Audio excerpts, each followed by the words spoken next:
Good morning.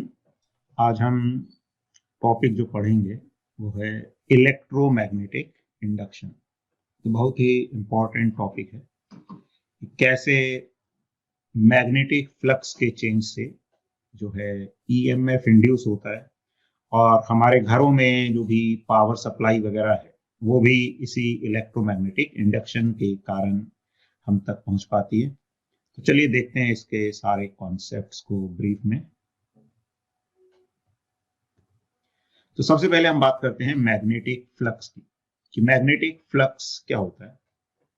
तो जैसे electric flux होता है, इलेक्ट्रिक फ्लक्स क्या होता है, मैथमेटिकली हमने देखा था वो होता है integral E vector dot DS vector, या हमने देखा था उसको ऐसा भी बोल सकते हैं number of electric field lines crossing through a given surface area. Similarly magnetic flux भी ऐसे ही डिफाइन किया जाता है, बस ये मैग्नेटिक फील्ड के लिए हम डिफाइन करते हैं। तो अगर कोई भी स्मॉल एरिया है हमारे पास, तो ऐसे कुछ एरिया है डी ए, एरिया वेक्टर जैसा कि सभी जानते हैं वो कैसे लिया जाता है, सरफेस के परपेंडिकुलर उसकी डायरेक्शन ली जाती है। और अगर वहां पर कोई मैग्नेटिक फील्ड है बी वेक्टर, और एरिया वेक्टर और मैग्नेटिक फील्ड के बीच का एंगल है थीटा, तो इस स्मॉल रीजन से जाने वाला जो मैग्नेटिक फ्लक्स है डी फाई, वो क्या हो जाएगा, वो हो जाएगा B vector dot D A vector.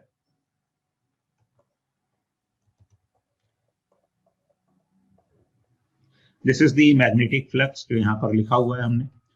और नेट फ्लक्स अगर निकालना है तो इसको इंटीग्रेट करना पड़ेगा, B vector dot D A vector का इंटीग्रेशन। अब मोस्ट ऑफ द टाइम जो मैग्नेटिक फील्ड है यूनिफॉर्म होती है, और एरिया एक अगर प्लेन सरफेस होगा तो हम बी डॉट डी ए को इंटीग्रेशन से बाहर निकाल के बी ए कॉस थीटा लिख सकते हैं। तो दिस इज मैग्नेटिक फ्लक्स। इसकी यूनिट की अगर हम बात करें तो मैग्नेटिक फ्लक्स की जो यूनिट है वो होती है वेबर। ठीक है ना, ध्यान रखना, ये यूनिट मैग्नेटिक फील्ड की दी हुई है यहाँ पर। मैग्नेटिक फ्लक्स की जो यूनिट है इसकी यूनिट होती है वेबर। तो मैग्नेटिक फ्लक्स की यूनिट होती है वेबर। अगर मैग्नेटिक फील्ड की यूनिट हम वेबर की टर्म में लिखें तो वो क्या हो जाएगी, weber per metre square. This is the unit of magnetic field, weber per metre square, जिसको टेस्ला भी बोला जाता है मैग्नेटिक फील्ड की यूनिट। और सीजीएस यूनिट जो है वो गॉस होती है, ठीक है, किसकी, मैग्नेटिक फील्ड की। 1 गॉस इज 10 की पावर -4 टेस्ला। और फ्लक्स की सीजीएस यूनिट मैक्सवेल होती है। 1 maxwell is equal to 10 to the power -8 weber. और यहां पर हमने ये भी बताया हुआ है नंबर ऑफ लाइंस की टर्म्स में, the number of lines of induction passing through a unit area normal to the area measures the magnitude of magnetic induction और मैग्नेटिक फ्लक्स डेंसिटी। ठीक है, तो समझ आया मैग्नेटिक फ्लक्स क्या होता है। तो flux basically B dot D A, ये स्मॉल एरिया से जाने वाला फ्लक्स होगा। टोटल जो फ्लक्स होगा integral B dot D A, या उसको हम फिजिकली क्या बोल सकते हैं, number of magnetic field lines crossing through a given surface area. जितनी ज्यादा लाइंस जाएंगी उतना ज्यादा फ्लक्स होगा। जैसे मान लो ये एक सरफेस है, अब अगर मैग्नेटिक फील्ड ऐसे ही है सरफेस के पैरेलल, तो कोई भी लाइन इस सरफेस को क्रॉस नहीं कर रही होगी तो फ्लक्स जीरो हो जाएगा। मैथमेटिकली बात करें तो एरिया वेक्टर और फील्ड वेक्टर के बीच का एंगल 90 डिग्री हो जाएगा, तो फ्लक्स जीरो हो जाएगा। अब अगर हम फील्ड को थोड़ा सा रोटेट करते हैं तो कुछ फील्ड लाइंस जाने लगेंगी तो फ्लक्स बढ़ जाएगा। और अगर इसको बिल्कुल फील्ड को सरफेस के परपेंडिकुलर कर देंगे तो मैक्सिमम फील्ड लाइंस पास करेंगी, तो फ्लक्स भी मैक्सिमम हो जाएगा। तो मैक्सिमम फ्लक्स क्या हो जाएगा यहाँ पे, बी इंटू ए। अगर ए एरिया है तो B A is the flux through this surface. ठीक है, और यहाँ पे एंगल की टर्म्स में आ जाएगा कि अगर ये एंगल कुछ थीटा है तो बी ए कॉस थीटा फ्लक्स आ जाएगा।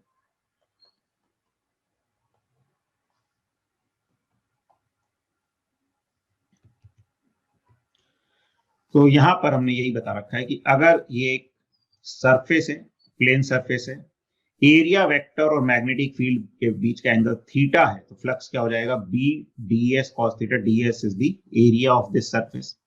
अगर दोनों पैरेलल हो गए तो कॉस 0 डिग्री 1 हो जाएगा, तो फ्लक्स मैक्सिमम होगा बी डी एस। और अगर दोनों परपेंडिकुलर हो गए, कौन, एरिया वेक्टर और बी वेक्टर परपेंडिकुलर हो गए, ध्यान रखना मैग्नेटिक फील्ड प्लेन में आ गई इस एरिया के, तो फ्लक्स मिनिमम होगा 0 के बराबर। अब इलेक्ट्रोमैग्नेटिक इंडक्शन में दो फैराडेज के इंपॉर्टेंट लॉज हैं जिसपे पूरा इलेक्ट्रोमैग्नेटिक इंडक्शन का कॉन्सेप्ट बेस्ड है। तो वो अब हम देखते हैं कि फैराडेज लॉ क्या है। तो फैराडे ने एक्चुअली सबसे पहले ये ऑब्जर्व किया था कि मैग्नेटिक फ्लक्स के चेंज होने से मतलब जो इलेक्ट्रिक या ईएमएफ है, इलेक्ट्रोमोटिव फोर्स है, वो इंड्यूस होता है, पोटेंशियल डिफरेंस डेवलप होता है, लूप में करंट फ्लो करने लगता है। इसी फिनोमिनन को इलेक्ट्रोमैग्नेटिक इंडक्शन बोला जाता है। तो ये किस कारण से होता है और कैसे हम उसको यूज कर सकते हैं डिफरेंट सिचुएशंस में। तो पहला लॉ क्या कहता है कि जब मैग्नेटिक फ्लक्स किसी भी लूप से टाइम के साथ चेंज करेगा या मैग्नेटिक फील्ड लाइंस कट करेंगी, मतलब कोई भी मूविंग जो कंडक्टर है वो मैग्नेटिक फील्ड लाइंस को कट करेगा, तो उसमें ईएमएफ इंड्यूस होगा। इसको इंड्यूस्ड ईएमएफ बोला जाता है। और अगर इसके कारण किसी सर्किट में करंट फ्लो करता है तो उस करंट को इंड्यूस्ड करंट बोला जाता है। ठीक है, तो जो ईएमएफ इंड्यूस होता है वो इंड्यूस्ड ईएमएफ कहलाता है और जो करंट फ्लो करता है वो इंड्यूस्ड करंट कहलाता है। ठीक है, किसके कारण? जब मैग्नेटिक फ्लक्स क्या करता है, चेंज करता है टाइम के साथ में। तो मेन तो यही है, मैग्नेटिक फ्लक्स टाइम के साथ चेंज करता है जब हम किसी लूप की बात करते हैं। बाकी एक और चीज होता है जब magnetic lines of force are cut by conducting wire. इन दोनों केसेस में ईएमएफ इंड्यूस होता है जिसको इंड्यूस्ड ईएमएफ बोला जाता है। अब देखो मैग्नेटिक फ्लक्स क्या होता है, अभी हमने देखा इंटीग्रल बी डॉट डीएस। तो अब ये चेंज होगा, तो चेंज किस किस तरह से हो सकता है? देखो इसको चेंज होने के तीन तरीके हो सकते हैं। या तो मैग्नेटिक फील्ड चेंज हो जाए, या एरिया वेक्टर चेंज हो जाए, या दोनों के बीच का एंगल चेंज हो जाए। और उसमें से कोई एक भी हो सकता है, कोई दो भी हो सकते हैं, कोई तीनों भी साइमल्टेनियसली हो सकते हैं। मेन चीज है फ्लक्स चेंज होना चाहिए। फ्लक्स किस किस चीज पर डिपेंड कर रहा है? तो मैग्नेटिक फील्ड, एरिया और angle between magnetic field vector and area vector. तो इनमें से तीनों में से किसी के भी चेंज होने पे फ्लक्स चेंज होगा जिसके कारण ईएमएफ इंड्यूस होगा। अब सेकंड लॉ क्या कहता है कि जो मैग्नीट्यूड होता है इंड्यूस्ड ईएमएफ का, it is equal to the rate of change of flux. तो जिस रेट से फ्लक्स चेंज होगा, ईएमएफ जो इंड्यूस होगा उसका magnitude rate of change of flux के बराबर होगा। और डायरेक्शन जो है वो क्या होती है, फ्लक्स के चेंज को अपोज करती है, इसलिए नेगेटिव साइन यहां पे यूज किया जाता है। ठीक है, तो EMF induced is equal to minus D phi by D, यानी magnitude of EMF is equal to magnitude of rate of change of flux. And negative sign indicates that the EMF will be induced in such a way that it will oppose the change of flux. ये भी important part है, ध्यान रखना है कि हम direction कैसे बताएंगे इंड्यूस्ड ईएमएफ की या इंड्यूस्ड करंट की। तो वो इस तरह से होता है कि वो अपोज करता है फ्लक्स के चेंज का। देखो इसको हम समझे क्या मतलब है। जैसे अगर ये एक लूप है, मैग्नेटिक फील्ड अंदर की तरफ, अच्छा मैग्नेटिक फील्ड होने से फ्लक्स तो होगा अंदर की तरफ, लेकिन अगर मैग्नेटिक फील्ड कांस्टेंट है तो कोई ईएमएफ इंड्यूस नहीं होगा। लेकिन अगर मैग्नेटिक फील्ड अंदर है और बढ़ रही है, मान लो अब अंदर अगर बढ़ रही है यानी फ्लक्स बढ़ रहा है अंदर की तरफ, तो उसको कम करने की कोशिश करेगा इंड्यूस्ड ईएमएफ। तो कम करने की कोशिश करेगा तो वो क्या करेगा, बाहर की तरफ फील्ड जनरेट करने की कोशिश करेगा। अब बाहर फील्ड जनरेट करने के लिए उसमें करंट कैसे जाएगा, एंटी क्लॉकवाइज करंट जाएगा, तो वो बाहर की तरफ फील्ड जनरेट करेगा। तो अगर ये फील्ड इंक्रीज कर रही है टाइम के साथ तो करंट एंटी क्लॉकवाइज इंड्यूस हो जाएगा, ये इंड्यूस्ड करंट। ठीक है, ध्यान रखना है इसमें। अब कई बार हम ये समझ लेते हैं कि जो इंड्यूस्ड ईएमएफ है वो फील्ड का अपोज करता है, कि फील्ड अंदर है तो करंट ऐसे आएगा कि फील्ड बाहर जनरेट करेगा, ऐसा नहीं है। अब देखो सेकंड केस में भी फील्ड अंदर है, लेकिन मान लो ये फील्ड टाइम के साथ डिक्रीज कर रही है। अब फील्ड अंदर है, इसके कारण जो फ्लक्स है वो अंदर की तरफ जो फील्ड है वो डिक्रीज कर रही है, तो फ्लक्स डिक्रीज करेगा। तो फ्लक्स का अपोज नहीं करता, फ्लक्स के चेंज का अपोज करता। फ्लक्स डिक्रीज कर रहा है तो उसको बढ़ाने की कोशिश करेगा। बढ़ाने के लिए अंदर ही फील्ड जनरेट करनी पड़ेगी, तो अंदर फील्ड जनरेट करने के लिए करंट कैसे जाना पड़ेगा, क्लॉकवाइज जाना पड़ेगा। ठीक है, तो ध्यान रखना फ्लक्स का अपोज नहीं करता है इंड्यूस्ड ईएमएफ, फ्लक्स के चेंज का अपोज करता है। बढ़ रहा होगा तो उसको कम करने की कोशिश करेगा, कम कर होगा तो उसको बढ़ाने की कोशिश करेगा। तो जैसे एक एग्जांपल हमने लिया है कि एक कॉइल जो है कांस्टेंट मैग्नेटिक फील्ड में रखी हुई है, मैग्नेटिक फील्ड पैरेलल है इस कॉइल के प्लेन से, तो ईएमएफ इंड्यूस्ड क्या होगा इस कॉइल में।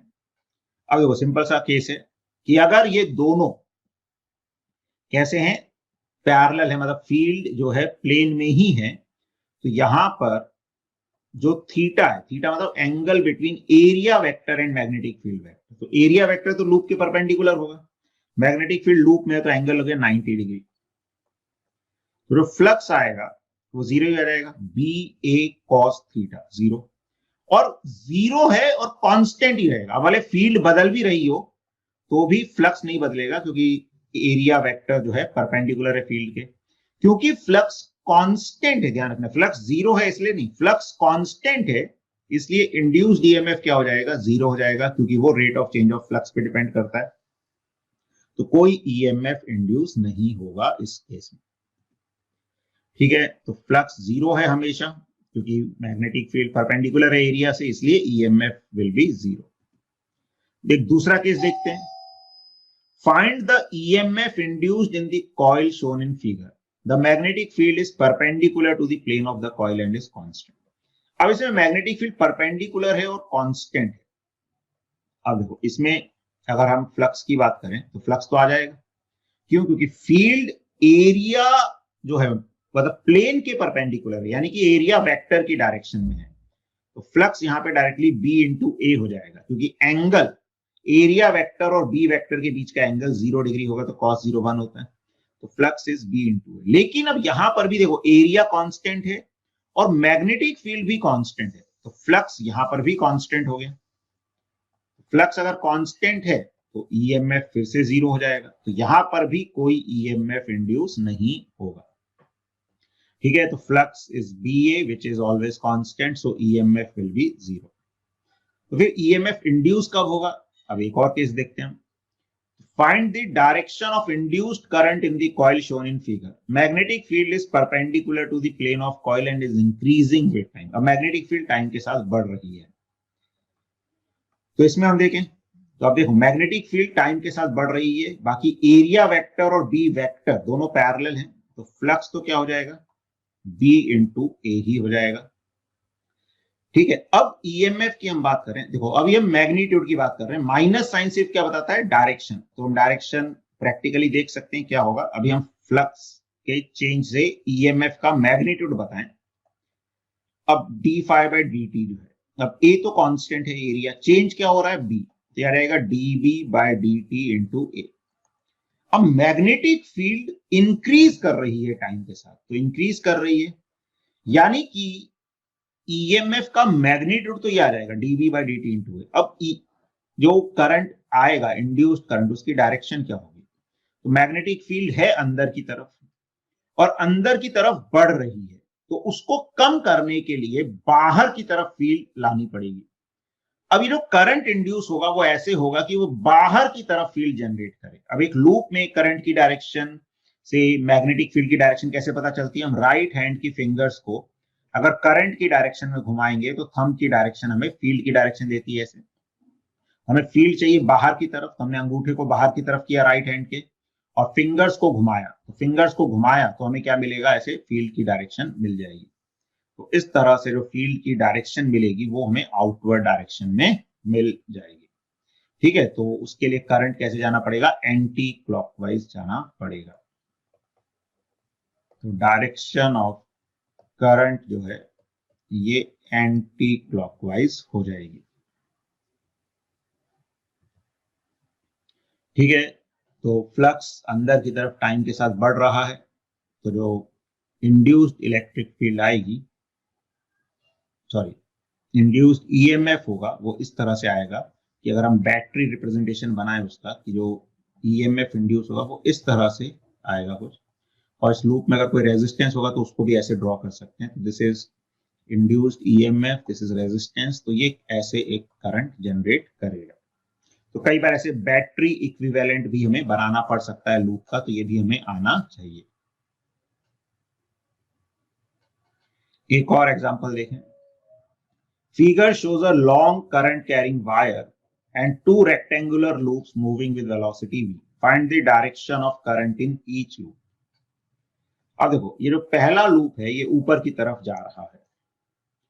अब इसके जाने से हमें ये देखना पड़ेगा कि क्या फ्लक्स चेंज हो रहा है। तो देखो, मैग्नेटिक फील्ड एक लॉन्ग वायर के कारण जो है होती है म्यू नॉट I/2πr।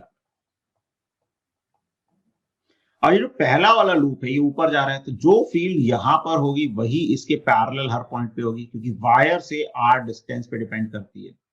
जो फील्ड यहां होगी वही यहां होगी। तो लूप अगर इसके पैरेलल, वायर के पैरेलल शिफ्ट हो भी रहा है तो फ्लक्स में कोई चेंज नहीं आएगा। क्यों? क्योंकि फील्ड जैसे यहां वेरी कर रही थी नीचे वाली पोजीशन में, वैसी ऊपर वाली पोजीशन में वेरी करेगी, तो फ्लक्स जो है कांस्टेंट रहेगा। तो इन फर्स्ट केस जो फ्लक्स है वो कांस्टेंट ही रहेगा। तो फ्लक्स कांस्टेंट रहेगा तो ईएमएफ 0 रहेगा और करंट भी इंड्यूस नहीं होगा।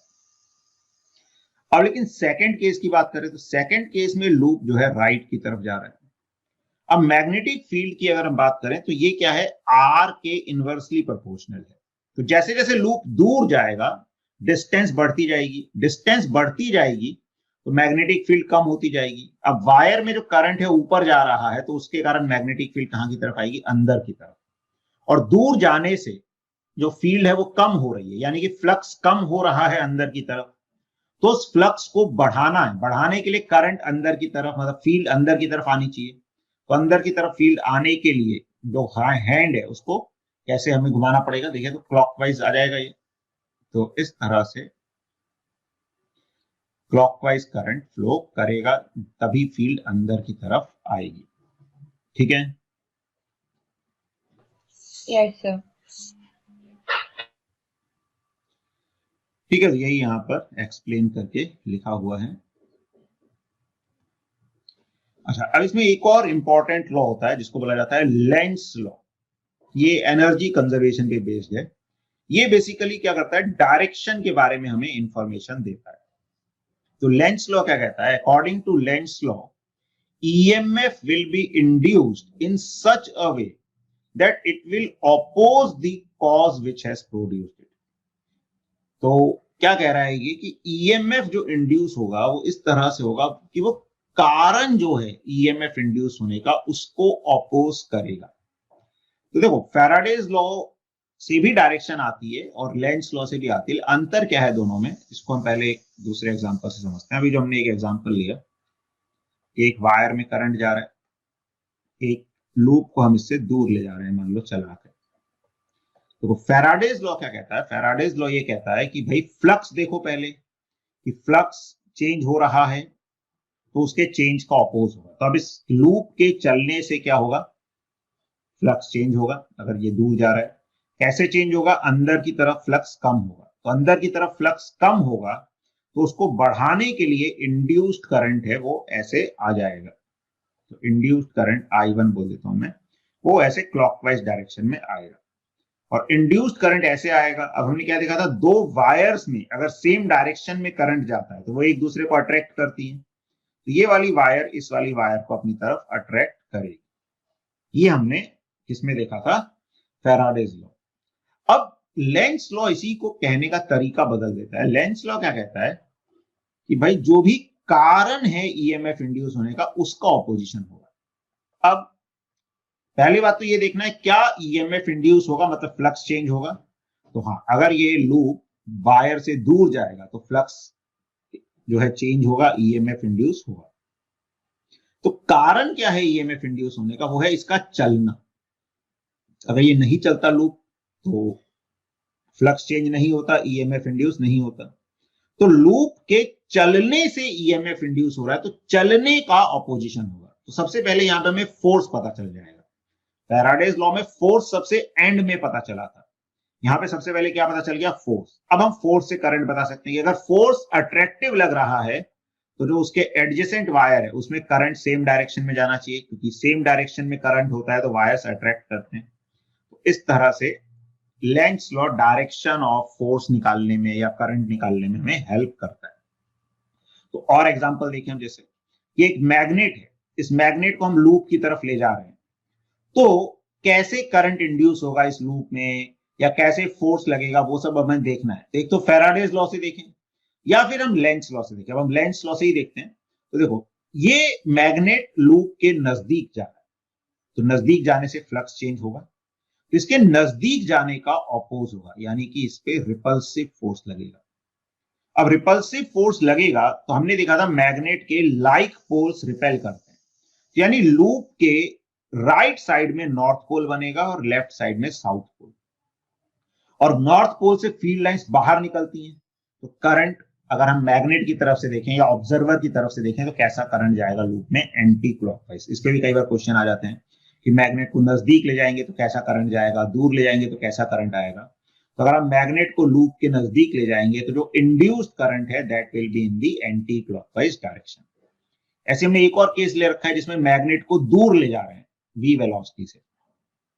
अब मैग्नेट के दूर जाने से भी फ्लक्स चेंज होगा, ईएमएफ इंड्यूस होगा, तो दूर जाने का ऑपोजिशन होगा, उसके ऑपोजिशन के लिए फोर्स कैसे लगना पड़ेगा, अट्रैक्टिव।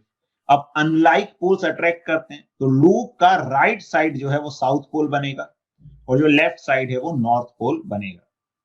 बस, तो आप इसके हिसाब से हम देख सकते हैं कि नॉर्थ से फील्ड लाइंस बाहर निकलती हैं तो उसके हिसाब से करंट की डायरेक्शन आ जाएगी, करंट कैसे जाना चाहिए।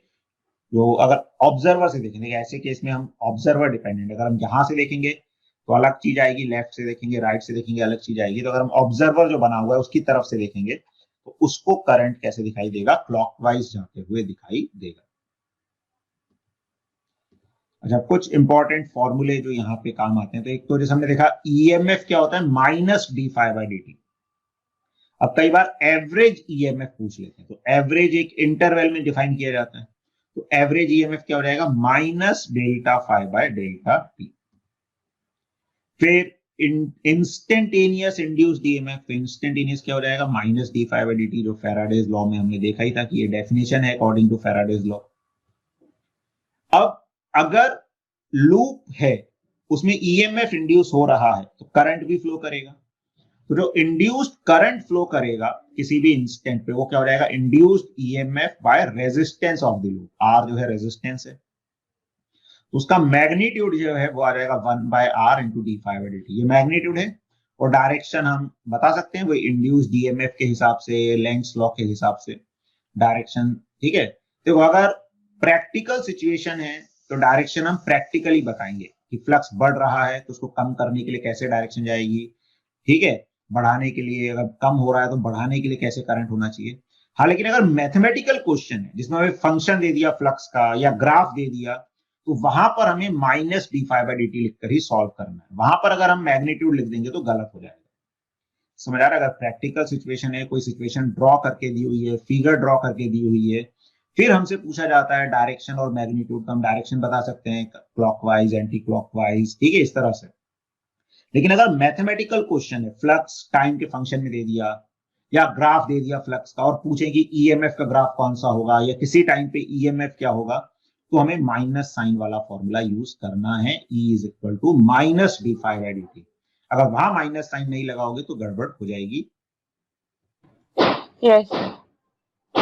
उसके बाद किसी टाइम इंटरवल में अगर चार्ज फ्लोन पूछा है तो चार्ज फ्लोन क्या होता है, integral I D T. I क्या है, 1/r into D phi by D T, तो dt से dt कट जाएगा और इंटीग्रेशन करेंगे तो डी फाई का इंटीग्रेशन डेल्टा फाई आ जाएगा, तो डी क्यू आ गया। अगर हम डेल्टा क्यू की बात करें तो एक इंटरवल में तो डेल्टा क्यू क्या रहेगा, डेल्टा फाई बाय आर। तो एक और चीज देख सकते हैं कि कई बार चार्ज फ्लो पूछ लेते हैं किसी लूप से कितना चार्ज फ्लो करेगा, तो वो डेल्टा फाई बाय आर आ जाता है, मतलब वो टाइम वगैरह पे डिपेंड नहीं करता, ठीक है। चाहे हम धीरे धीरे चेंज फ्लक्स को चेंज करें चाहे तेजी से करें, फ्लक्स चेंज अगर सेम है, रेजिस्टेंस सेम है तो चार्ज फ्लोन सेम आएगा। तो ये इंड्यूस्ड चार्ज की बजाय हम इसको चार्ज फ्लोन बोल सकते हैं, क्योंकि चार्ज इंड्यूस्ड बोलना थोड़ा सा गलत साउंड करता है।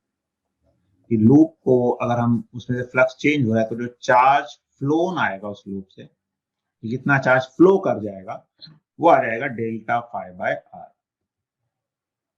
और अगर लूप है उसमें से करंट जा रहा है तो कुछ हीट भी प्रोड्यूस होगी उसके रेजिस्टेंस में।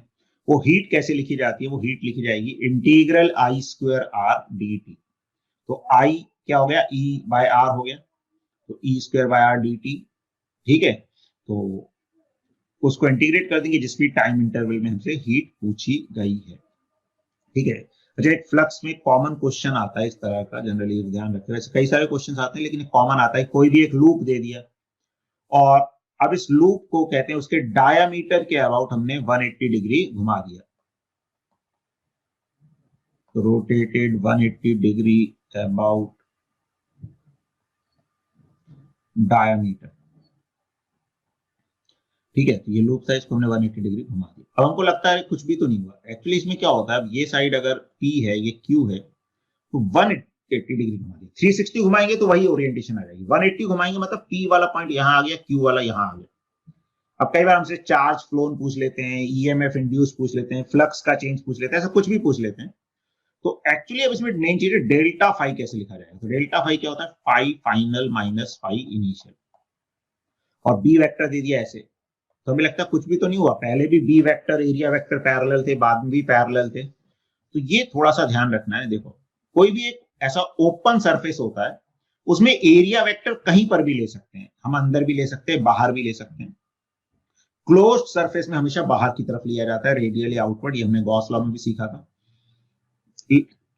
सॉरी, लेकिन एक बार जो हमने ले लिया एरिया वेक्टर, उसको फिक्स रखना है, वो बदल नहीं सकते। जैसे हमने इस लूप में अंदर को मान लो एरिया वेक्टर ले लिया, ठीक है। जैसे मैं अपने हाथ को एक लूप मानू, हमने एरिया वेक्टर, ये पेन को एरिया वेक्टर मान लिया, अंदर की तरफ ले लिया। अब जब हमने इसको 180 डिग्री घुमाया, तो अब हम एरिया वेक्टर अंदर नहीं बोल सकते। अब एरिया वेक्टर कहां की तरफ आ जाएगा, बाहर की तरफ आ जाएगा। तो ये चीज ध्यान रखना है कि अगर अब हमने ऐसे कोई क्वेश्चन किया, तो इसमें ऐसा नहीं बोल सकते चेंज इन फ्लक्स 0 हो जाएगा। हमने एरिया वेक्टर यहां पे ले लिया, अंदर की तरफ था। तो जब लूप को 180 डिग्री घुमाएंगे, तो एरिया वेक्टर उसी के हिसाब से अब मानना पड़ेगा। पहले अंदर था, तो वो भी घूमता घूमता बाहर आ गया एरिया वेक्टर। तो जो फाइनल फ्लक्स है वो माइनस बी इंटू ए हो जाएगा। बी तो सेम ही है, अब एरिया बाहर की तरफ है, मैग्नेटिक फील्ड अंदर की तरफ है, और इनिशियल बी इंटू ए हो जाएगा। तो चेंज इन फ्लक्स -2ba आ जाएगा। या उसका मैग्नीट्यूड की बात करें, ज्यादातर मैग्नीट्यूड काम आता है, तो चेंज इन फ्लक्स का मैग्नीट्यूड क्या हो जाएगा, 2ba। अब इसको आर से डिवाइड कर देंगे तो चार्ज फ्लोन आ जाएगा, टाइम से डिवाइड कर देंगे तो एवरेज ईएमएफ आ जाएगा। तो ये हमें थोड़ा सा ध्यान रखना है, ऐसे क्वेश्चंस कॉमनली आते हैं और कई बार हम चेंज इन फ्लक्स 0 इसमें मान लेते हैं। अब हम बात करते हैं मोशनल ईएमएफ की। तो हमने क्या देखा था, फैराडेज लॉ में दो तरह से ईएमएफ इंड्यूस होता है। एक तो अगर लूप में फ्लक्स चेंज होगा तो ईएमएफ होगा, इंड्यूस होगा। दूसरा, अगर कोई कंडक्टर मैग्नेटिक फील्ड लाइंस को कट करके जाएगा तो भी ईएमएफ इंड्यूस होता है। तो इसको थोड़ा सा समझते हैं कि एक रॉड है एल लेंथ की, v वेलोसिटी से मूव कर रही है यूनिफॉर्म मैग्नेटिक फील्ड B में। अब इसमें ईएमएफ इंड्यूस क्या होगा, तो इधर लिखा हुआ है BLV होगा। कैसे होगा, तो देखो इसमें भी डेफिनेशन वही है कि ईएमएफ जो है क्या होता है, d phi by dt। अब फ्लक्स क्या होता है, B इंटू ए। तो मान लो t टाइम पे रॉड यहां पर थी इनिशियल वाली पोजीशन पे, और dt टाइम में कितना आगे बढ़ जाएगी वो, तो ये हमने बहुत बड़ा बना दिया। dt बहुत छोटा इंटरवल होता है, तो बहुत स्मॉल हम डिस्प्लेसमेंट की बात कर रहे हैं। तो dt टाइम में वो v dt आगे बढ़ जाएगी। तो बेसिकली ये जो एरिया है, जो एरिया इस रॉड ने ट्रेस किया, उसका फ्लक्स हमें देखना पड़ता है डी फाई। तो डी फाई क्या होता है, b इंटू डी ए। तो ये जो एरिया ट्रेस किया, इसका एरिया क्या हो जाएगा, लेंथ इंटू विड्थ। विड्थ हो जाएगी v dt। बाय dt करेंगे तो ये ईएमएफ इंड्यूस आ जाएगा, तो BLV। तो अगर एक रॉड L लेंथ की v वेलोसिटी से मूव कर रही है मैग्नेटिक फील्ड में, तो ईएमएफ इंड्यूस होता है BLV। इसमें ध्यान रखना है BLV तीनों के तीनों परपेंडिकुलर हैं। अब अगर मान लो रॉड ऐसे इंक्लाइंड है और वो मूव कर रही है, तो अब जो फिगर बनेगी वो रेक्टेंगल नहीं बनेगा, ये एक पैरेललोग्राम बन जाएगा। पैरेललोग्राम का एरिया क्या होता है, लेंथ या बेस इंटू हाइट।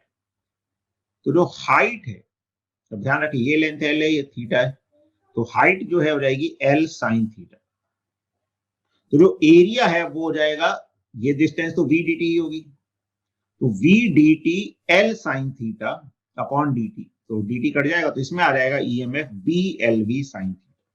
यानी हर जगह BLV भी नहीं लिख सकते। तो अब एक्चुअली इसको हम कैसे याद रखते हैं कि हम क्या करें, अगर कोई भी, अगर देखो तीनों परपेंडिकुलर हैं, B vector, L vector, V vector, तो ईएमएफ BLV हो जाएगा। और किसी भी केस में फिर हम क्या करें, कंपोनेंट ले सकते हैं। जैसे ये L है, ये V है, ये B है, तो B वेक्टर तो प्लेन के परपेंडिकुलर है, यानी दोनों के परपेंडिकुलर है, लेंथ के भी और वेलोसिटी के भी। अब हम किसी भी एक के कंपोनेंट कर ले, जैसे वेलोसिटी का कंपोनेंट कर ले, ये आ गया v cos थीटा और ये आ गया v sin थीटा। तो मेन चीज क्या है, जो तीनों कंपोनेंट आपस में परपेंडिकुलर आएंगे उसके लिए हम BLV वाला फॉर्मूला लगा सकते हैं, और जो कोई भी पैरेलल आ जाएगा तो उसके कारण नेट ईएमएफ क्या हो जाएगा, जीरो। तो v cos थीटा L के पैरेलल आ गया तो उसके कारण ईएमएफ जीरो आएगा। v sin थीटा L और B ये तीनों परपेंडिकुलर हो गए तो ईएमएफ को BLV sin थीटा ऐसे लिख सकते हैं। अच्छा, इसको ऐसे भी सोचा जा सकता था कि ये L था, ये एंगल थीटा था, हम L के भी कंपोनेंट कर सकते थे। ये वाला आ जाता L sin थीटा, ये आ जाता L cos थीटा, और ये थी वेलोसिटी। तो वेलोसिटी L cos थीटा के पैरेलल आ जाती तो उसके कारण ईएमएफ जीरो आ जाता।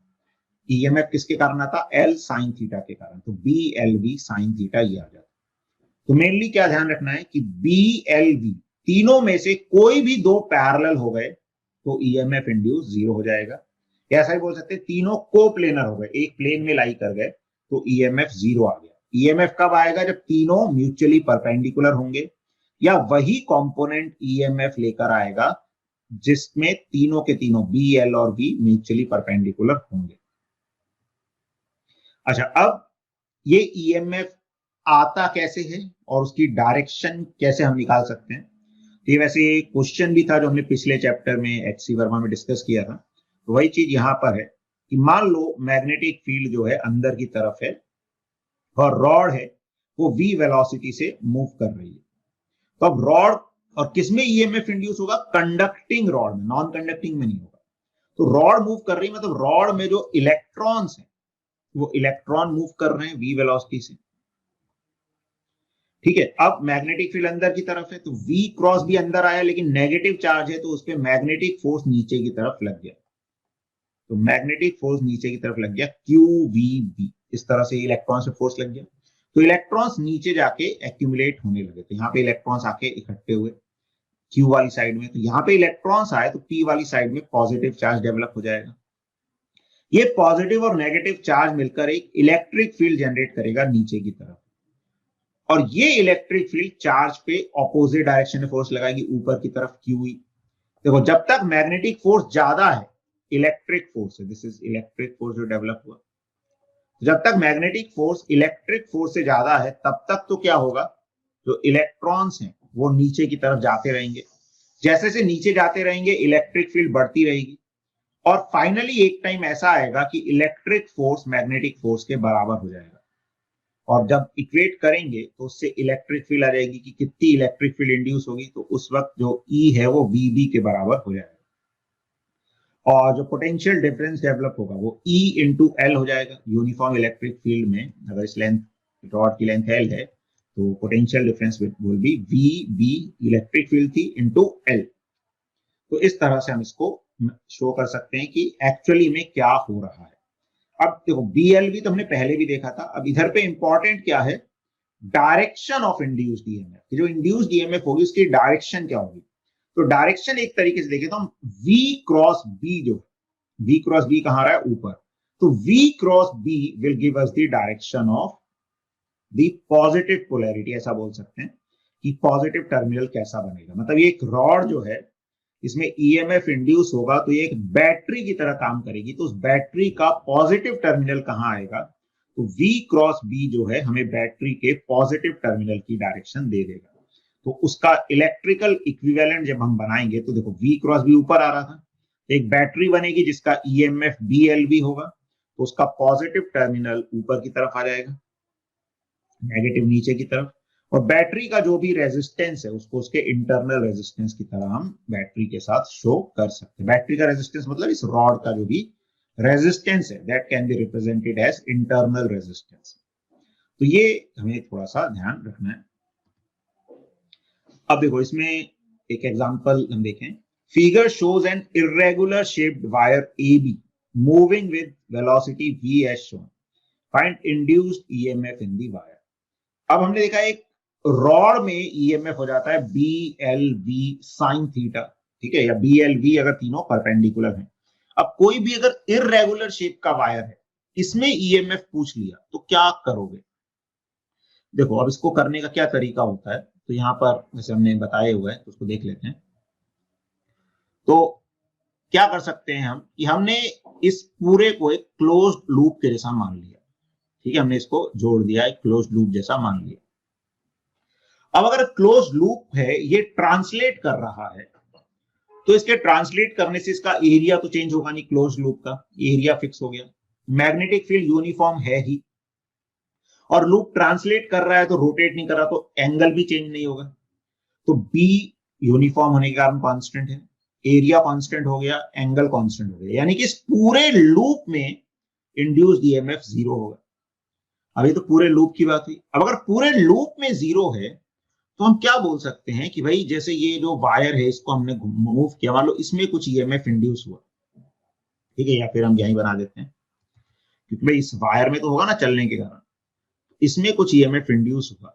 अगर पूरे लूप को देखें तो उसमें ईएमएफ जीरो है, यानी ये जो ए बी वाला वायर हमने माना इसमें भी ईएमएफ इंड्यूस सेम होना चाहिए जो बाकी बचे हुए वायर में हुआ था, मैग्नीट्यूड में सेम, और डायरेक्शन में अगर पूरे लूप में देखें तो उसके ऑपोजिट आ जाएगा। बाकी एज सच अगर दोनों को अलग अलग देखें तो जिस सेंस में इसमें आया था ए पॉजिटिव बी नेगेटिव, वैसे ही उस रॉड में भी आ जाएगा।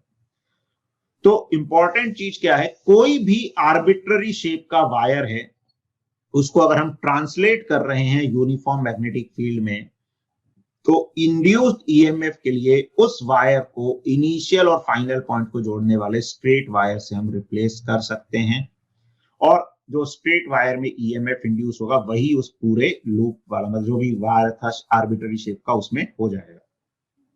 तो अभी हमने ए और बी स्ट्रेट वायर से रिप्लेस कर दिया, और अगर ये एंगल हमें पता है दिया होता तो ईएमएफ इंड्यूस क्या हो जाता, B L V sine theta. ठीक है, अब इसमें पोलैरिटी की बात करें तो V क्रॉस B नीचे की तरफ आ रहा है, तो जो B वाली साइड है वो पॉजिटिव बनती है इसमें। ठीक है, इसमें जैसे मैंने गलत बना दिया था तो इधर भी सही बना देते हैं।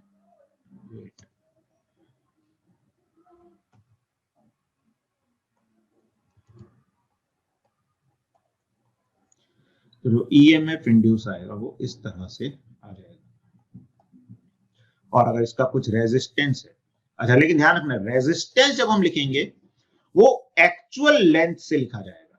मतलब क्या है, जैसे मान लो कई बार क्या दे दिया हमको, दे दिया लैम्डा इज रेजिस्टेंस पर यूनिट लेंथ।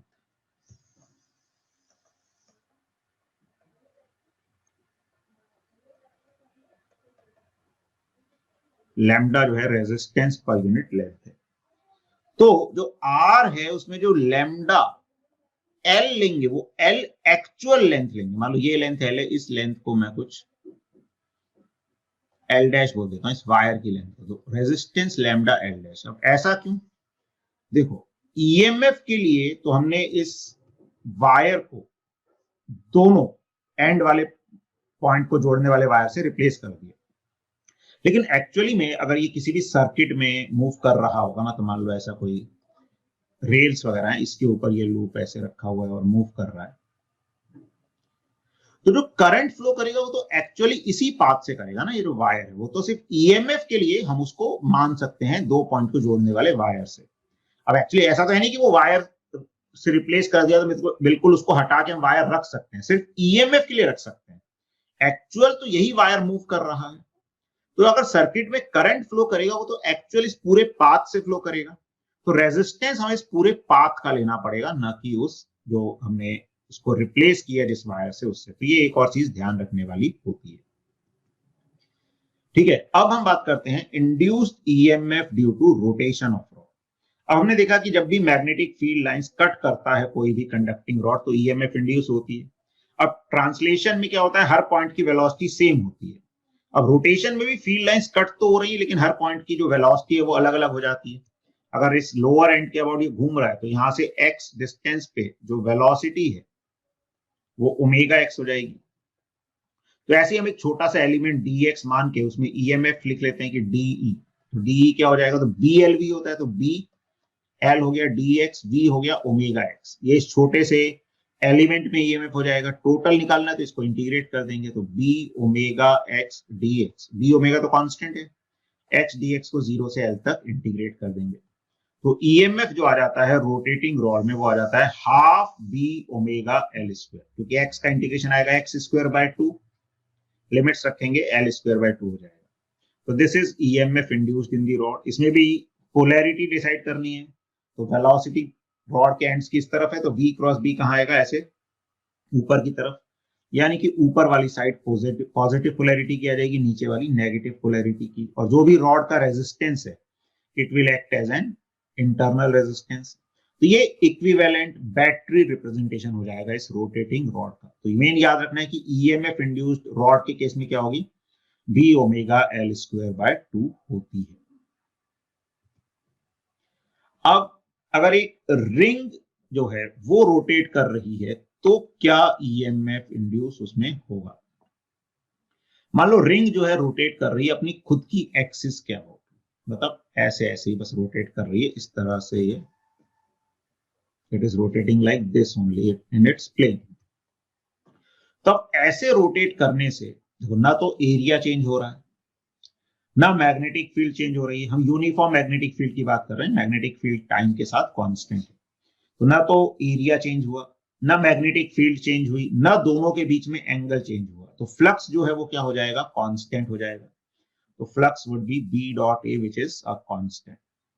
तो जो ईएमएफ इंड्यूस होगा वो क्या हो जाएगा, जीरो हो जाएगा, है ना। क्यों जीरो हो जाएगा, क्योंकि अगर फ्लक्स कांस्टेंट है तो ईएमएफ जीरो हो जाएगा, यानी रिंग का हर पॉइंट सेम पोटेंशियल पे होगा। अच्छा, लेकिन रिंग अगर अपने डायमीटर के अबाउट रोटेट करती है, एक डायमीटर के अबाउट रिंग रोटेट कर रही है, अब इसमें क्या होगा, लूप का एरिया वेक्टर रोटेट कर रहा है। एक्चुअली एरिया तो चेंज नहीं हो रहा, लेकिन एरिया वेक्टर की डायरेक्शन चेंज हो रही है। तो मैग्नेटिक फील्ड और एरिया वेक्टर के बीच का एंगल चेंज होगा, और एंगल चेंज होने के कारण फ्लक्स चेंज होगा और ईएमएफ इंड्यूस होगा। तो कितना होगा, तो अगर कॉइल रोटेट करती है अपने डायमीटर के अबाउट, तो किसी भी टाइम पे जो फ्लक्स होगा, फ्लक्स हो जाएगा बी ए कॉस थीटा के बराबर।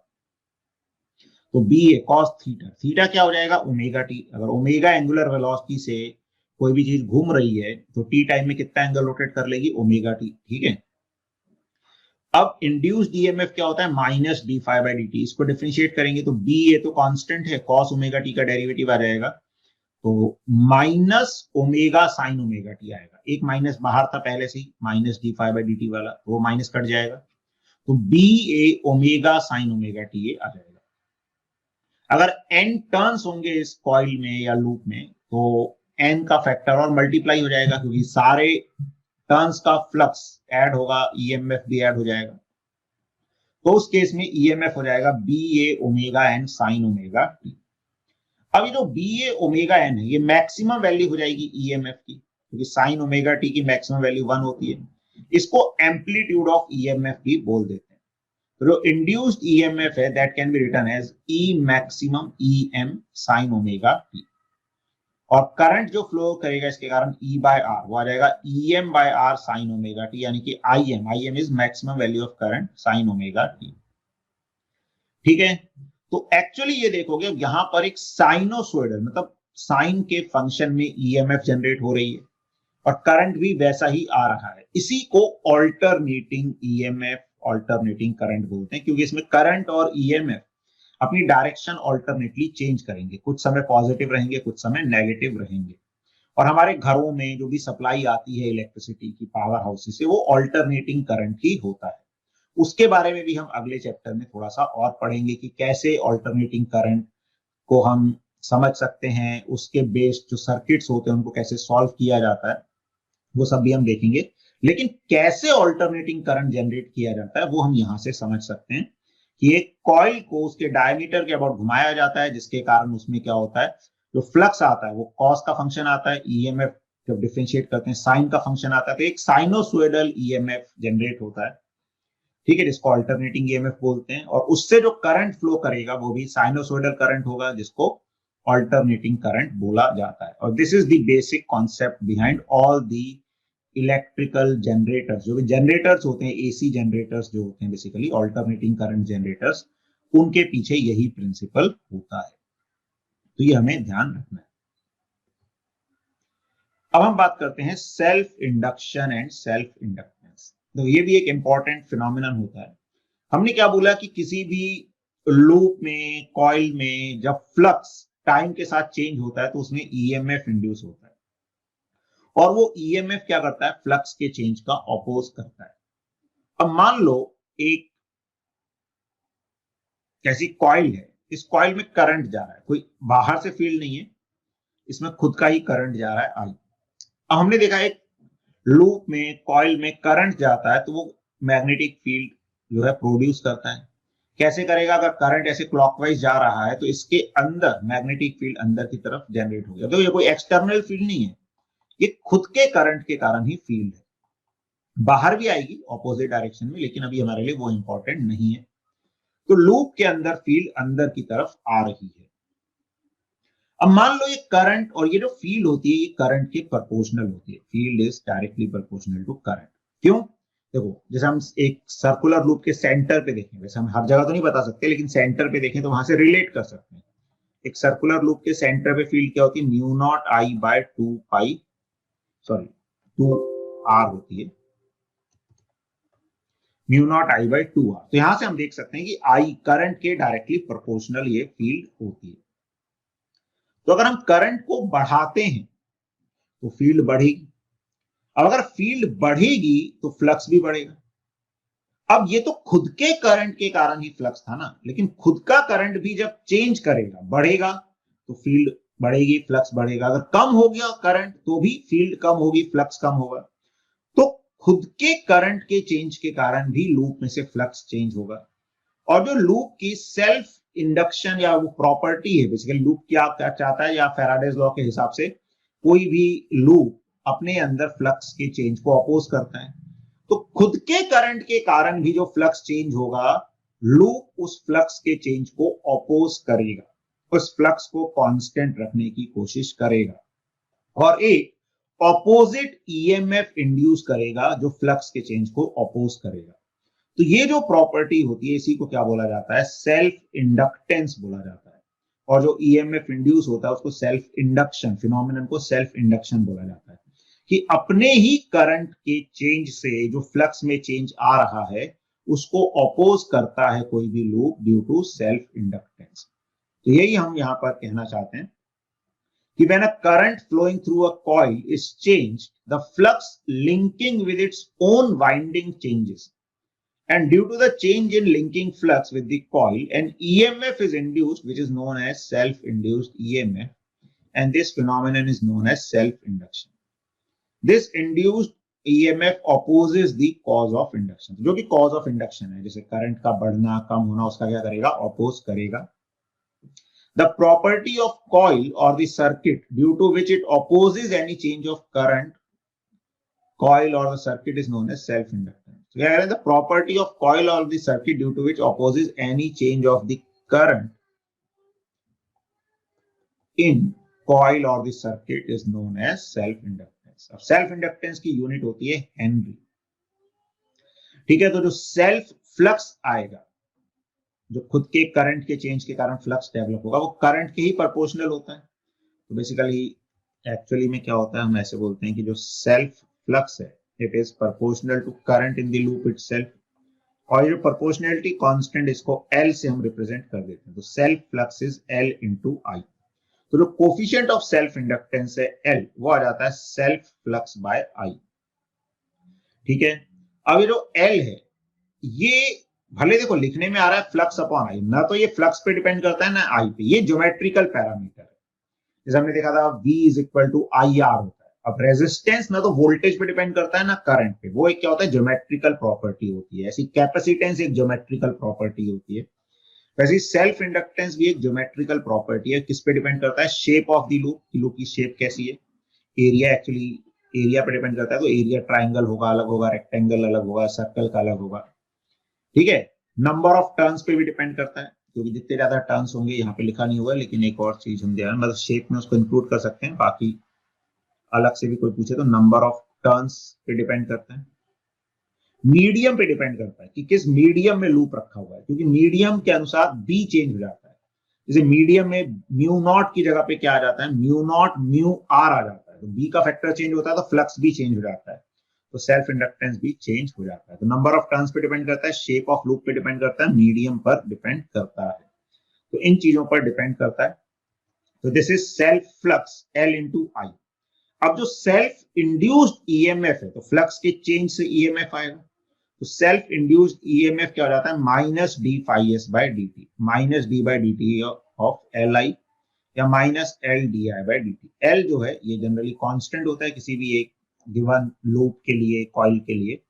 तो इस तरह से हम इसको लिख सकते हैं। अब देखो, सेल्फ इंडक्टेंस निकालना किसी भी कॉइल के लिए पॉसिबल नहीं होता है, वो जनरली हमें दिया होता है। हम निकाल सकते हैं सिर्फ एक सोलेनॉइड के लिए, वो भी कैसी, आइडियल सोलेनॉइड के लिए। ठीक है, आइडियल मतलब जिसकी लेंथ उसके रेडियस से बहुत ज्यादा है, ठीक है, या इनफाइनाइट हम बोल सकते हैं थ्योरेटिकली। तो एक आइडियल सोलेनॉइड के लिए सेल्फ इंडक्टेंस की कैलकुलेशन की जा सकती है। कैसे? क्योंकि मान लो इसमें आई करंट जा रहा है, तो एक आइडियल सोलेनॉइड में मैग्नेटिक फील्ड पूरे रीजन में हम कैसी मान ले सकते हैं, यूनिफॉर्म फील्ड मान सकते हैं। ठीक है, वैसे करंट, ठीक है, अगर ऐसे जा रहा है तो डायरेक्शन, ठीक है, इसके हम ऑपोजिट मान लेते हैं। तो assuming current is going like this, जो मैग्नेटिक फील्ड आएगी इस तरह से आ जाएगी। और मैग्नेटिक फील्ड एक आइडियल सोलेनॉइड में कांस्टेंट होती है, कितनी होती है, म्यू नॉट एन आई, जो यहाँ पे हमने लिखा हुआ है। मैग्नेटिक फ्लक्स जो है एक टर्म से जाने वाला क्या हो जाएगा, mu naught N I into A. This is magnetic flux through area A, और जो टोटल मैग्नेटिक फ्लक्स है, टोटल मैग्नेटिक फ्लक्स हो जाएगा एन टर्न्स के कारण एन इंटू फाइव। तो N mu naught N I into A, और इससे हम एल निकाल लेंगे। एक मिनट, आवाज आ रही है क्लियर? क्योंकि बीच में कुछ डिस्टरबेंस आ रहा है, पीछे डिस्टरबेंस आ रहा है क्या ज्यादा? नहीं सर, ठीक है, थोड़ा सा आ रहा है बस। थोड़ा आ रहा है, ठीक है। मैग्नेटिक फ्लक्स जो है वो हो जाएगा एन इंटू फाइव। तो देखो, बी हो गया म्यू नॉट एन आई, इसको एरिया से मल्टीप्लाई किया तो ये फ्लक्स आ गया। ठीक है, एक टर्न से जाने वाला, एन टर्न से जाने वाला एन इंटू फाइव आ जाएगा। ठीक है, यहां पे जब फील्ड में ये एन है, ध्यान रखना, ये एन जो है इधर लिखा number of turns per unit length, ये नंबर ऑफ टर्न्स नहीं, capital N is number of turns है। तो नंबर ऑफ टर्न्स को हम क्या लिख सकते हैं, number of turns per unit length into L. तो वो हमने सब्सटीट्यूट कर दिया, तो ये आ गया mu naught N square I A into, sorry, L A into L, ये आ गया। एक मिनट, दोनों में कंफ्यूजन हो रहा है। ये हमारे पास ये एल आएगा, इसकी लेंथ आएगी, इसको मैं ऐसे लिख देता हूं। ठीक है, तो जो सेल्फ इंडक्टेंस है वो क्या हो जाएगा कि फ्लक्स डिवाइडेड बाय आई। तो फ्लक्स को हमने आई से डिवाइड कर दिया, तो ये, ठीक है ना, L is equal to pi S by I. ये हमारे पास इस तरह से बच जाएगा। एरिया इंटू लेंथ को वॉल्यूम लिख सकते हैं, तो mu naught N square into V ये आ जाएगा। तो mu naught N square V, this is the self inductance of a solenoid. बाकी इसको हम याद ऐसे रख लेते हैं। ठीक है, तो ये चीज वापस से रिपीट हो गई, इसकी जरूरत नहीं है, या ये ऊपर आनी चाहिए थी इधर। तो self inductance is mu naught N square into V, या फिर हम क्या याद रख लेते हैं, इंडक्टेंस पर यूनिट वॉल्यूम क्या होता है, म्यू नॉट एन स्क्वायर के बराबर होता है। तो एक सोलेनॉइड का इंडक्टेंस पर यूनिट वॉल्यूम जो है म्यू नॉट एन स्क्वायर होता है, ये याद रखना है। या फिर एक्चुअली में याद रखोगे तो यही हो जाएगा, mu naught N square, volume क्या हो गया, एरिया इंटू लेंथ, एल बोलते हैं इसको। और इसमें भी अगर मीडियम में होगा, मतलब इसके अंदर कोई मीडियम इंसर्टेड होगा, तो फिर म्यू नॉट के साथ म्यू आर भी आ जाएगा, mu naught mu R N square. ठीक है ना, if core is made of material of medium, ठीक है, जिसकी रिलेटिव परमिएबिलिटी म्यू आर होगी। जैसे अगर हवा है तो म्यू नॉट ही आएगा, अंदर कोई और हमने सिलेंडर वगैरह इंसर्ट कर दिया तो म्यू आर का फैक्टर भी आ जाएगा। अच्छा चलो अब इसमें एक काम करते हैं, इसको हटा ही दें फिर भी।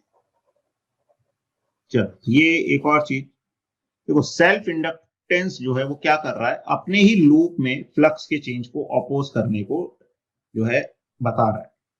तो बेसिकली सेल्फ इंडक्टेंस एक तरीके से इलेक्ट्रोमैग्नेटिक इनर्शिया का काम करता है, इसको इलेक्ट्रोमैग्नेटिक इनर्शिया भी बोला जाता है।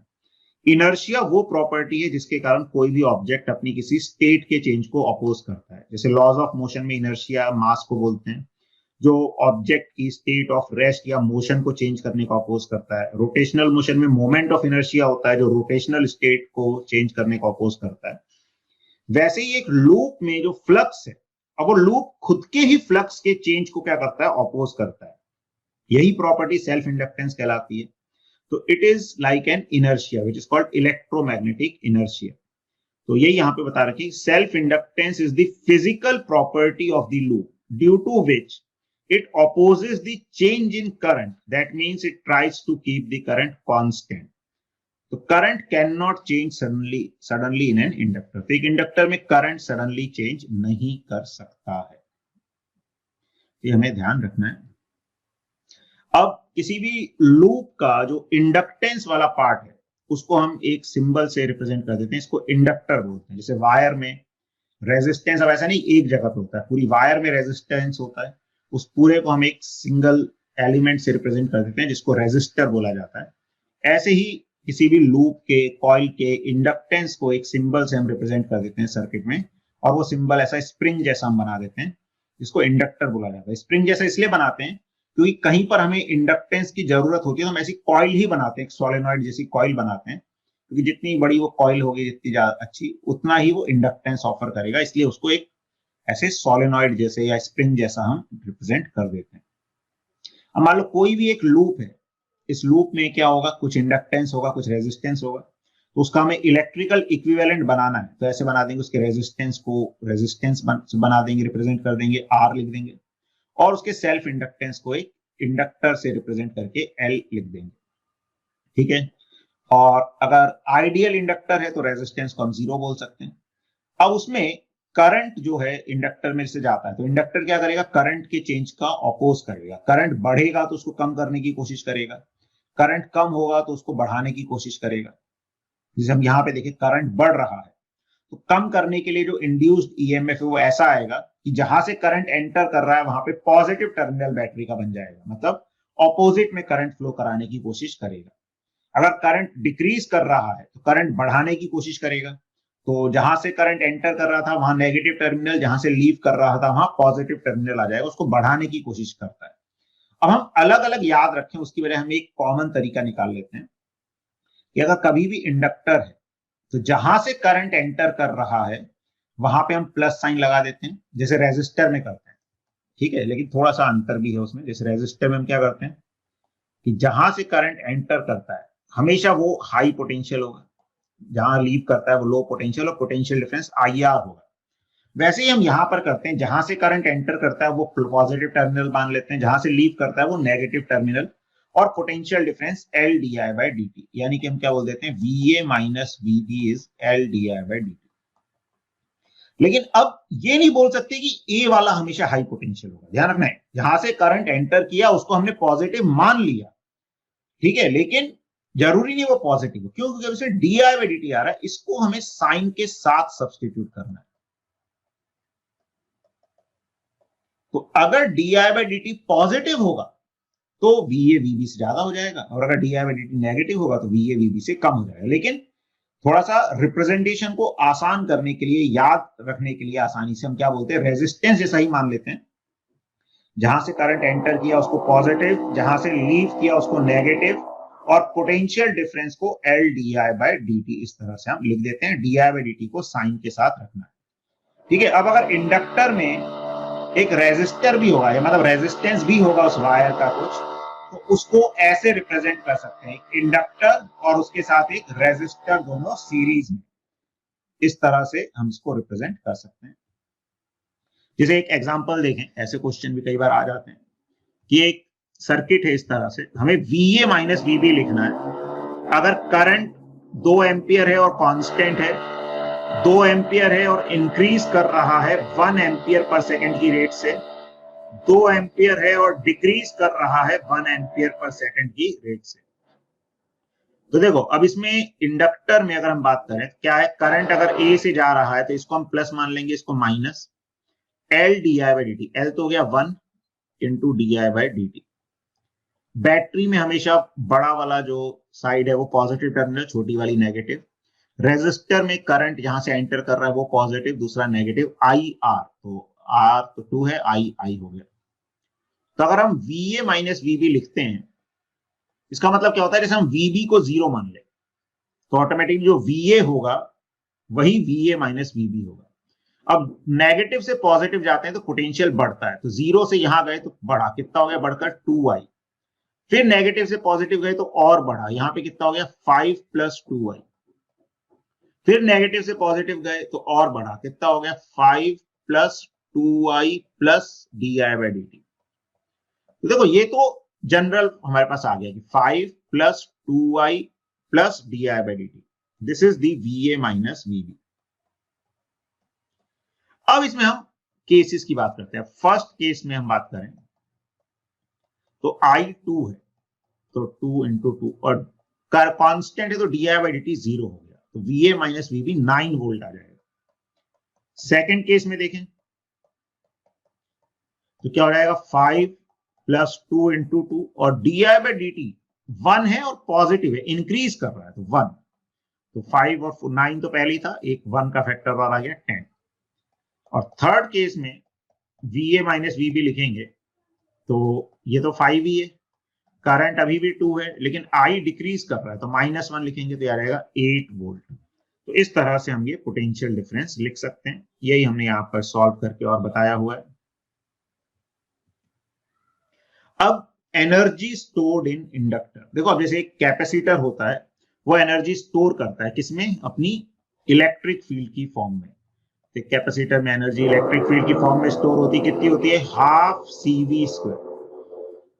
वैसे एक इंडक्टर मैग्नेटिक फील्ड की फॉर्म में एनर्जी स्टोर करता है, उसके अंदर मैग्नेटिक फील्ड होती है, उस फॉर्म में एनर्जी स्टोर करता है और वो एनर्जी होती है हाफ LI²।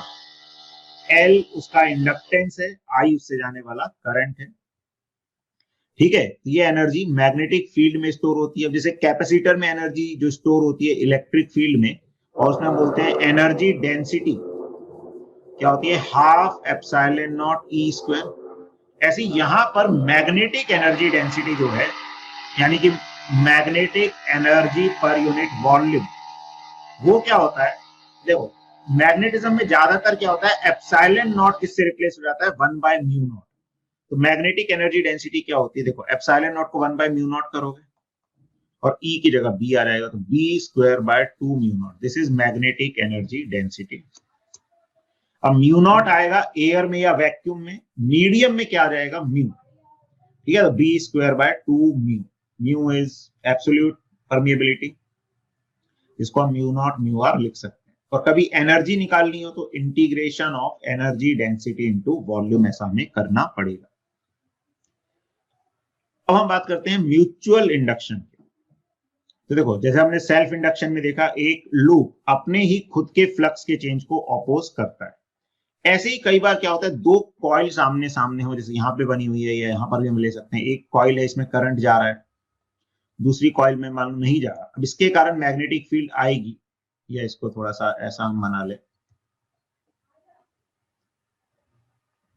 और इसमें करंट जा रहा है, इसके कारण मैग्नेटिक फील्ड ऐसी आएगी। तो एक कॉइल के कारण दूसरी कॉइल में भी फ्लक्स लिंक होता है, इसको म्यूचुअल फ्लक्स बोला जाता है। और अगर करंट चेंज होगा तो ये फ्लक्स भी चेंज होगा, तो दूसरी कॉइल में EMF इंड्यूस होगा। इस फिनोमिनन को म्यूचुअल इंडक्शन बोला जाता है। तो इसमें एक कॉइल है जिसको प्राइमरी बोल सकते हैं, दूसरी कॉइल है इसको सेकेंडरी बोल सकते हैं। तो क्या होता है कि एक कॉइल में करंट के कारण दूसरे में से फ्लक्स चेंज होता है, that is called mutual flux. अब सेकंड कॉइल से जाने वाला जो म्यूचुअल फ्लक्स है Φ2, वो पहली कॉइल के करंट के डायरेक्टली प्रोपोर्शनल होता है, ठीक है। Φ2 इज प्रोपोर्शनल टू I1। क्यों? म्यूचुअल फ्लक्स की हम बात कर रहे हैं, खुद के करंट पे तो डिपेंड करेगा ही, वहां पे सेल्फ इंडक्टेंस का फैक्टर आएगा, लेकिन दूसरे के करंट पे जो डिपेंड कर रहा है वहां पे म्यूचुअल इंडक्टेंस का फैक्टर आता है। तो phi2 is proportional to I1, phi2 को हम लिख सकते हैं MI1। तो M क्या कहलाता है? Mutual inductance. और ये एक पेयर की प्रॉपर्टी होती है, एक कॉइल के कारण जो दूसरे का म्यूचुअल इंडक्टेंस आएगा वही दूसरी कॉइल के कारण पहले का भी आएगा। यानी कि अगर हम phi1 लिखेंगे तो वो क्या आ जाएगा? MI2 के बराबर आ जाएगा। अब M की भी SI यूनिट क्या होती है? हेनरी होती है। ठीक है, M और L दोनों का सेम यूनिट और डायमेंशंस होते हैं। तो दिस इज म्यूचुअल इंडक्शन। अब इसको कैसे निकाला जाता है? एक कॉइल में करंट भेज के हम दूसरे में से फ्लक्स निकाल लें और फिर उस फ्लक्स को पहली कॉइल के करंट से डिवाइड कर दें, then we will get mutual inductance. ठीक है, अगर दो सोलेनॉइड्स हैं बिल्कुल एक दूसरे पर लिपटी हुई, उनका एरिया सेम, लेंथ सेम, तो उनका म्यूचुअल इंडक्टेंस जो है वो क्या आ जाता है? वो बेसिकली हम सॉल्व करके निकाल सकते हैं, वो आ जाता है रूट L1L2। L1L2 उनके सेल्फ इंडक्टेंस है। तो देखो क्या होगा कि एक कॉइल में हमने करंट भेजा I1, उसके कारण मैग्नेटिक फील्ड कितनी आ गई? Mu naught N1/L into I1। ये एक कॉइल के कारण फील्ड आ गई।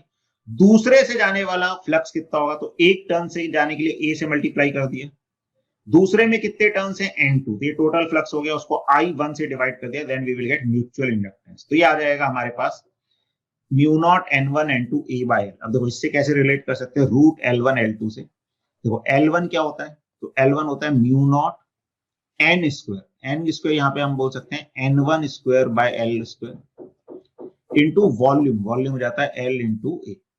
L2 क्या हो जाएगा?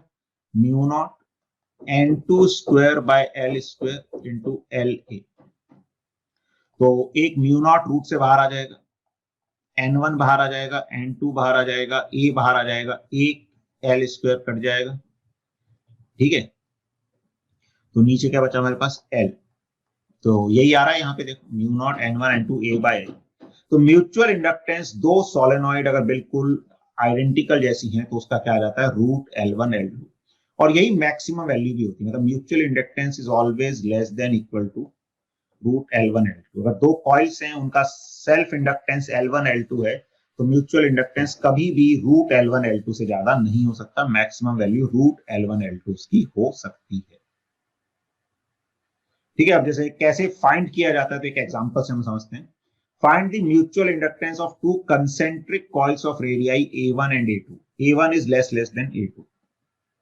अब देखो एक कॉइल में करंट भेज के हम दूसरे में से क्या लिखते हैं? फ्लक्स। अब पहली बात, किसमें करंट भेज के फ्लक्स लिख सकते हैं? अगर हम अंदर वाली कॉइल में करंट भेजेंगे तो हम सिर्फ सेंटर पे फील्ड बता सकते हैं, तो फ्लक्स तो बता नहीं सकते पूरे बाहर वाली कॉइल से। लेकिन अगर हम बाहर वाली कॉइल से करंट भेजेंगे तो हम सेंटर पे फील्ड बताएंगे। अब इसमें भी बता तो सेंटर पे ही सकते हैं, लेकिन दे रखा है A1 is less than A2। तो अगर A1 A2 से बहुत कम है तो उस फील्ड को हम कांस्टेंट जैसा मान सकते हैं। तो हम आउटर कॉइल में करंट भेज देते हैं I2, उसके कारण सेंटर पे फील्ड लिखेंगे तो क्या आ जाएगा? Mu not I2/2A2। अब जो फ्लक्स आएगा पहली कॉइल से, अब देखो क्योंकि ये तभी बता रहे हैं क्योंकि A1 बहुत छोटा है A2 से, मतलब उस फील्ड को हम कांस्टेंट जैसा मान सकते हैं। ये तो फील्ड हो गई mu naught I2/2A2 into area pi A1 square, ये फ्लक्स हो गया। अब इसको I2 से डिवाइड कर देंगे तो M is equal to phi1M/I2।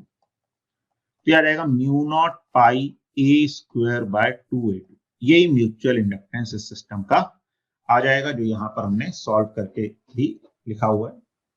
ठीक है, तो आज इतना ही करते हैं। तो ये हमारा कुछ पार्ट इसमें हो गया, अभी इसमें कुछ और पार्ट भी बचा हुआ है कि इंड्यूस्ड इलेक्ट्रिक फील्ड वगैरह के कॉन्सेप्ट, फिर एक इंडक्टर में टाइम के साथ कैसे करंट वगैरह ग्रो करता है, उसको हम नेक्स्ट लेक्चर में लेंगे। ठीक है, तो आज की क्लास यही एंड करते हैं।